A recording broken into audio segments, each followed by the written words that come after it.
Creativity is an addiction. It's got you by the roots. It's got you by your future. It owns every bit of you. And so many times we try to run away from it only to be spoiled children. I coulda, shoulda, woulda. Why didn't I?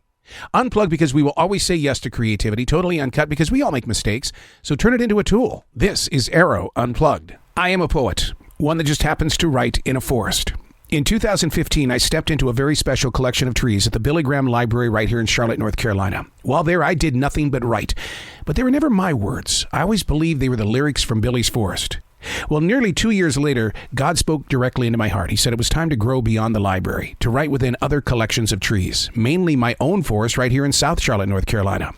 You see, in every place that I have written, the spirit of Billy's lyrics vibrate the purpose and plan that God has put into play. I never know what I'm going to write about when I enter any forest, which gives us plenty of time to talk about it in the end. These aren't my words. These are the lyrics from Billy's Forest. Chapter number 306, March 12th, 2022. The morning started out with a huge cold front, very strong winds inside the forest, thunder that reminded me of war. By 7:30 a.m., nothing but sunshine, and a single red cardinal chirping away near the ground. The soil still bathed in the heavy downpour, the petals from flowering trees thrown about, and yet that bright red is still in the air from that cardinal, placed deep inside my soul. With so much wrong in the world, we must remind ourselves of what is right, to not just focus on the headlines, but to be present in our own personal lives by being grateful for something as simple as a bright red cardinal after a really bad spring rain. See, God is constantly sharing. These blessings that we hold on to are treated like spam mail. A lot of people just throw them away. Into the trash it goes. And then we go back to complaining about life. Taking note of what's around you is the storyteller. Learning to be aware of these things helps the heart find its peace. If all you think about is wrong, it's going to spoil your song. Look for the positive light. I live in one every day.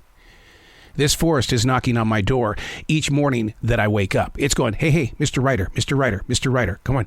Write. I was just in a conversation with actor Sam J. Jones and Michael Lombardi, two incredible actors. And one of the things that we talked about was the power of the forest, nature, the things that are around us, the little things that are endlessly speaking to us. But like I said, so many times we take what's been given to us and we treat it like spam mail. And then we wonder why we can't find a great day. It's a choice.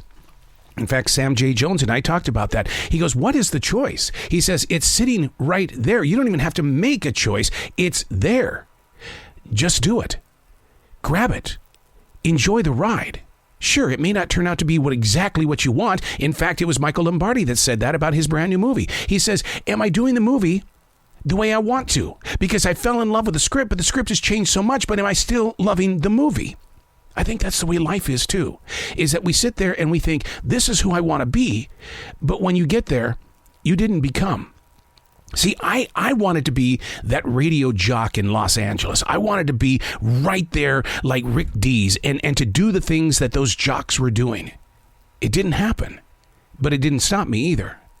In 1987, I was up to replace Casey Kasem on American Top 40. Shadow Stevens got it, but it didn't stop me. And that's all I've ever wanted to share with people is that you may not get what you want, but the storyline and the storytellers are always there to say, hey, look, that bright red cardinal is a positive. Build upon that. It's always around us. Quit taking the message that nature is sharing and treating it like spam. I'm Arroe, and these aren't my words. These are the lyrics from Billy's Forest.